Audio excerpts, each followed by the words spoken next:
दोस्तों नमस्कार। मैं विनोद शर्मा पॉलिटिकल चौपाल से। चर्चा नोएडा शहर की यह विशेष सीरीज नोएडा में और देश विदेश में खूब पसंद की जा रही है। हम इसमें नोएडा के अच्छे मुद्दे उठाते हैं, जनता से जुड़े मुद्दे उठाते हैं। और नोएडा शहर मुंबई, कोलकाता और दिल्ली की तरह का एक बहुत बड़ा शहर है, जहाँ फिल्म सिटी भी बनने जा रही है, एयरपोर्ट बनने जा रहा है और किसी चीज़ की कोई कमी नहीं है। आज मैं चर्चा कर रहा हूँ नोएडा प्राधिकरण को अपनी स्थापना के 45 साल बाद मिलने जा रहे नए कार्यालय की।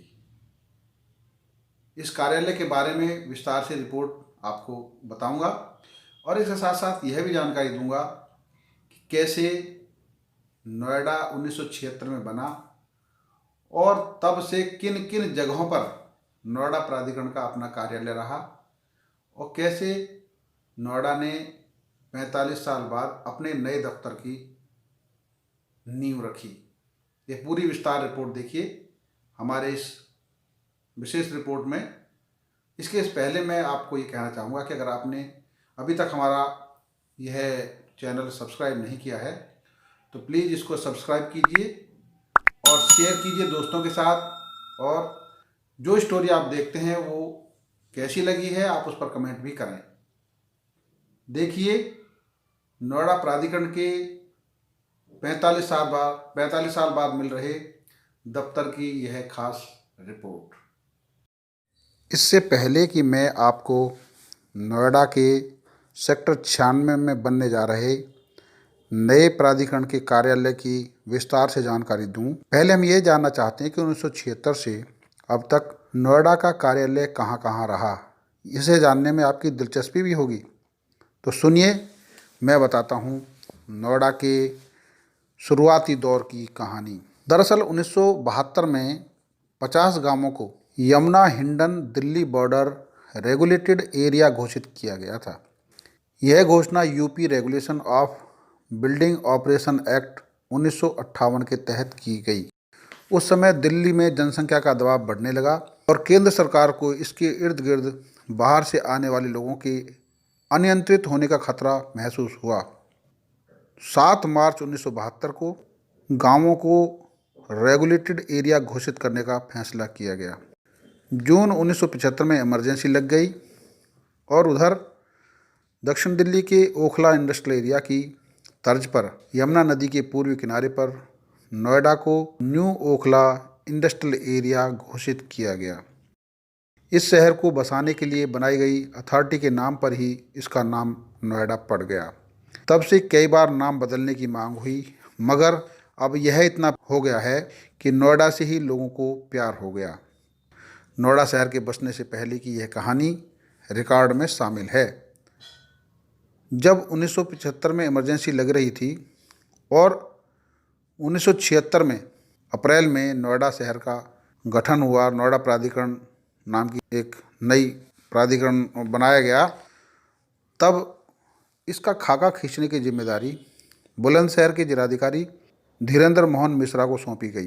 धीरेन्द्र मोहन मिश्रा ने 14 अप्रैल 1975 से लेकर 26 अप्रैल 1976 तक बुलंदशहर के जिलाधिकारी के रूप में काम किया और इसी बीच उन्हें 10 मई 1976 को नोएडा के पहले सीईओ का प्रभार दिया गया।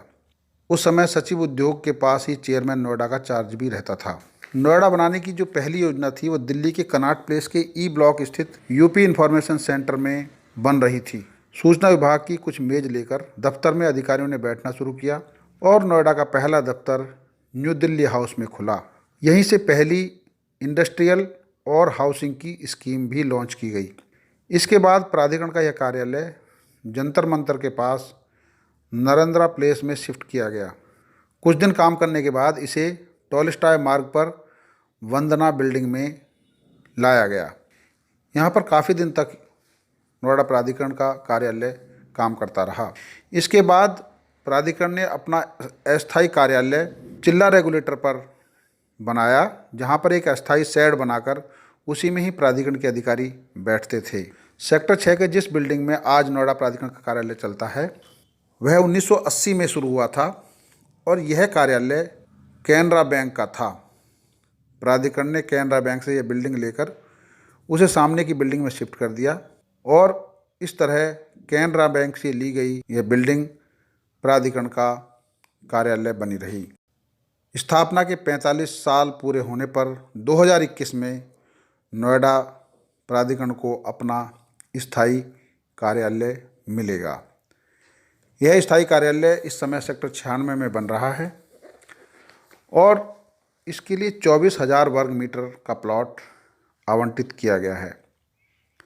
नोएडा ग्रेट नोएडा एक्सप्रेसवे पर महामाया बालिका इंटर कॉलेज के पास नोएडा प्राधिकरण का यह भवन तैयार हो रहा है। इसमें फ़िलहाल 2 टावर हैं।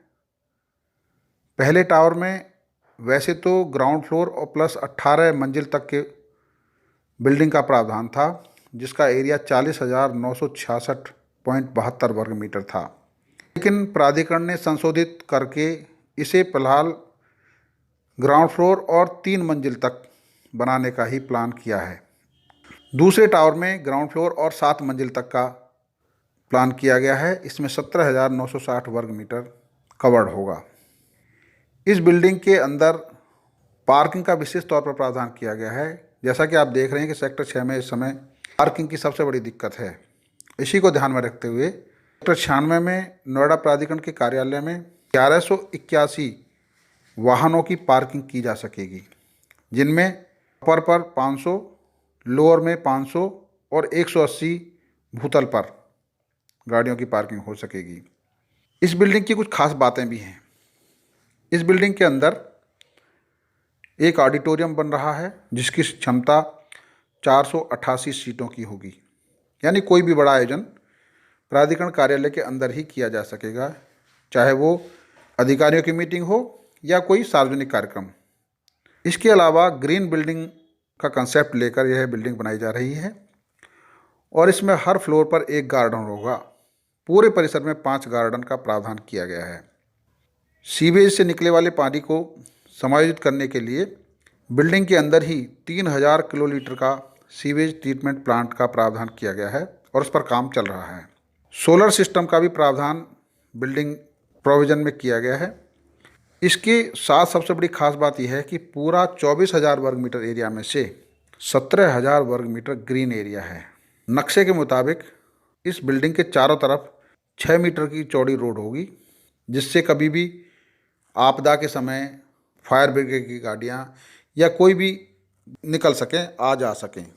मुख्य मार्ग की तरफ 2 रास्ते होंगे, मेन एंट्री होंगी और एक एंट्री पीछे की तरफ से होगी। इस भवन के बनाने में वैसे तो 478 करोड़ का प्रावधान किया गया था, लेकिन चूँकि अब इसमें एक टावर में 18 मंजिल की बजाय 3 मंजिल रहेंगी, तो लगभग 100 करोड़ रुपए की करीब की कीमत कम हो गई है और इस तरह 378 करोड़ रुपए इस पर खर्च आ सकता है। अभी तक नोएडा प्राधिकरण के अधिकारियों की माने तो इस भवन का निर्माण कार्य मार्च 2021 तक पूरा हो जाना है। यह कोई तकनीकी कारण नहीं हुआ या कोई अन्य वजह न हुई तो 17 अप्रैल 2021 को नोएडा प्राधिकरण के अधिकारी कर्मचारी नए भवन में प्रवेश कर सकते हैं। वैसे आपको बता दूं कि 5 जनवरी 2016 को इस भवन की आधारशिला रखी गई थी। तो कैसा दिलचस्प है ये नोएडा के कार्यालय बनने का सफ़र। आपको कैसा लगा हमारे साथ शेयर कीजिए, कमेंट कीजिए, लाइक कीजिए। देखते रहिए पॉलिटिकल चौपाल। धन्यवाद।